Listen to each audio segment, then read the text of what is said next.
بسم اللہ الرحمن الرحیم۔ السلام علیکم ورحمۃ اللہ وبرکاتہ۔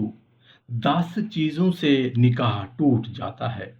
طلاق کے علاوہ ان 10 چیزوں سے بھی نکاح ٹوٹ جاتا ہے۔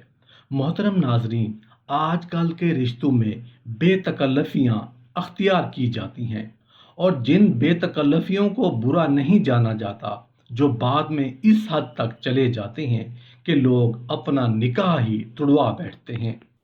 اللہ تعالیٰ نے قرآن میں اور رسول اللہ صلی اللہ علیہ وآلہ وسلم نے اپنی حدیث کے ذریعے سے شادی شدہ جوڑوں کے لیے کچھ حدود بیان کی ہیں، اور کوئی بھی شادی شدہ جوڑا ان حدود کو پار نہیں کر سکتا۔ سورہ بقرہ میں ارشاد باری تعالیٰ ہے، اللہ تعالیٰ کی حدیں ہیں، ان کے پاس نہ جانا۔ محترم ناظرین، آج کی ویڈیو میں ہم جن حدود اور غلطیوں کے بارے میں بتانے جا رہے ہیں، وہ غلطیاں ایسی ہیں کہ میاں یا بیوی ان غلطیوں میں سے چاہے دانستہ طور پر ملوث ہوں یا غیر دانستہ طور پر، میاں بیوی کا نکاح ٹوٹ جاتا ہے اور بیوی میاں کے لیے ہمیشہ کے لیے حرام ہو جاتی ہے۔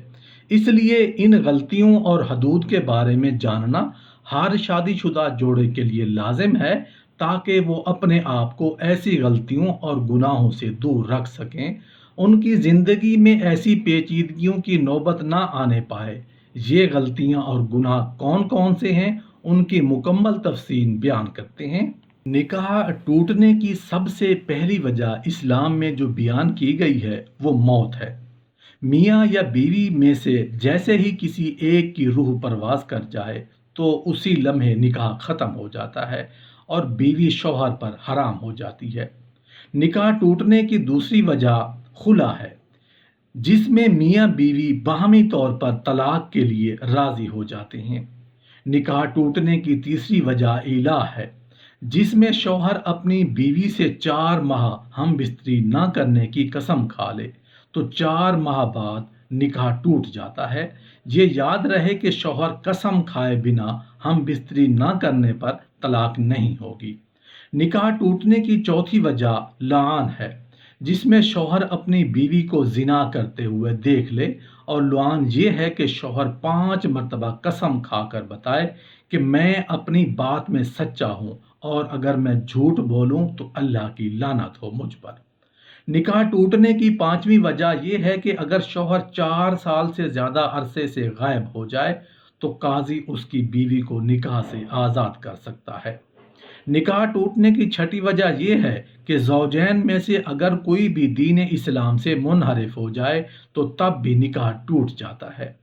نکاح ٹوٹنے کی 7ویں وجہ یہ ہے کہ اگر معتبر ذرائع سے پتہ چل جائے کہ میاں بیوی دونوں آپس میں رضاعی بہن بھائی ہیں تو قاضی دونوں میں لازمی تفریق کروا دے۔ یہ یاد رہے کہ اللہ نے رشتوں کی حدود قائم کی ہیں اور رشتوں کا آپس میں تقدس بیان کیا ہے۔ اللہ تعالیٰ نے انسان کے لیے مختلف رشتے بنائے ہیں۔ خون کے رشتے ہیں، دودھ کے رشتے ہیں، نکاح کے رشتے ہیں، سسرال کے رشتے ہیں، اور ہر ایک رشتے کی اپنی حدود مقرر فرمائی ہیں۔ کوئی رشتے محرم قرار دیے، کوئی غیر محرم۔ مسلمان کے لیے قرآن میں یہ تعلیمات سکھائی ہیں کہ کیسے زندگی بسر کرنی ہے، کس رشتے کے ساتھ کیا سلوک کرنا ہے اور کیا سلوک کرنا ہے۔ ہر رشتے کے اپنے اپنے حقوق مختص کر دیے گئے ہیں اور ان کی حدود بھی بتائی گئی ہیں۔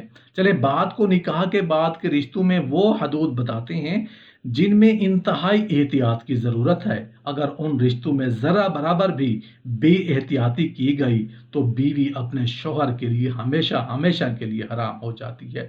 یعنی ایسا کرنے سے میاں بیوی کا نکاح ٹوٹ جاتا ہے۔ نکاح ٹوٹنے کی 8ویں وجہ یہ ہے کہ جب بیٹا 7 سال سے اوپر کا ہو جائے تو ماں کے ساتھ نہ سوئے۔ اسی طرح بیٹی جب 7 سال کی سے اوپر کی ہو جائے تو وہ اپنے باپ کے ساتھ نہ سوئے۔ یہ شرعی حکم ہے۔ شریعت نے یہ احکام اس لیے نافذ کیے ہیں کہ اگر ان احکام کی پاسداری نہ کی گئی تو اس کا نتیجہ بڑا خطرناک ہے۔ اسی طرح جب بیٹی 9 سال کی ہو جائے تو باپ کو چاہیے کہ اسے پیار کرنے میں احتیاط کرے۔